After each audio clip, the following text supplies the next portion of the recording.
Okay, so following on from my getting my chassis cleaned and steam cleaned, I thought I'd do a little update and show the results of the work that's been done.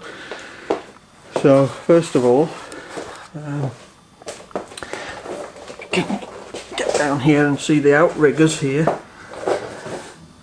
These outriggers here are quite notorious on TVRs for having problems, and they're not very accessible at all, so they get neglected and they get rusty, and basically sooner or later they end up needing replacing, and that's a job that I'm trying my utmost to avoid having to do, because it's not an easy job and it's quite expensive, and it's just something I really don't want to do. So looking at that, following from the steam clean, I'm quite satisfied that that's pretty good. Obviously I can't get right to the top of the outrigger to see, but I might be able to get a little mirror up there or something and just have a quick check. They particularly prone to damage here at the front because they get all the stones off the front wheel, so they don't seem to survive very well around here. So I'm sure that even mine, as good as they are, they will still need some rectification around here. So I'll probably treat that piece of metal and then paint it with a nice high content zinc paint to give it some protection for the next few years. So that's the outriggers, so that's okay. And then underneath the car, get underneath, the main chassis rails are basically, they're perfect. I'm not in the slightest bit concerned about them.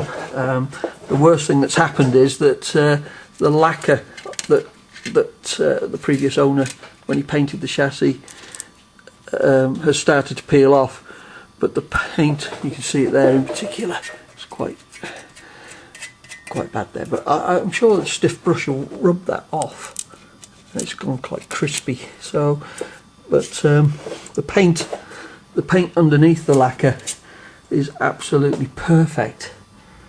So that's all that's going to take, is a good brush up and a good clean, and nothing else really. Don't need to over egg it. So that's the chassis bit done.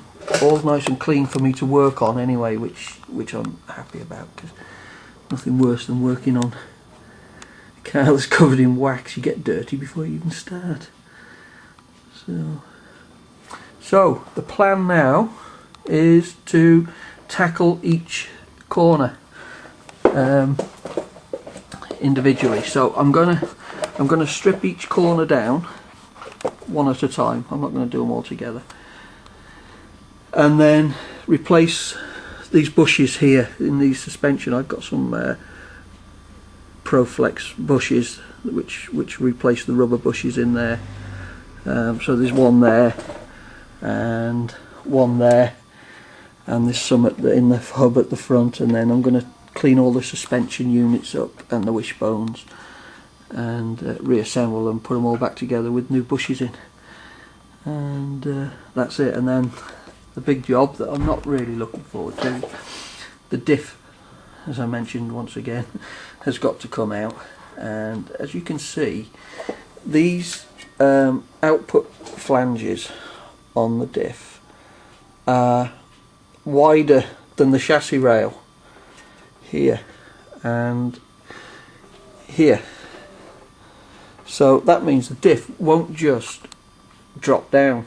Unfortunately, it has to be unbolted, lifted and twisted, and it's quite a heavy old lump. So if I can do that when the wishbones are off, I'm sure I'll have some better access and make the job a little bit easier with a bit of luck, because I certainly don't want to drop that. So that's it for now. I'm going to make a start on stripping down this first corner, and I'll show a little bit of video of how it all goes, how it all comes apart really, and then hopefully how it all goes back together again. Okie doke.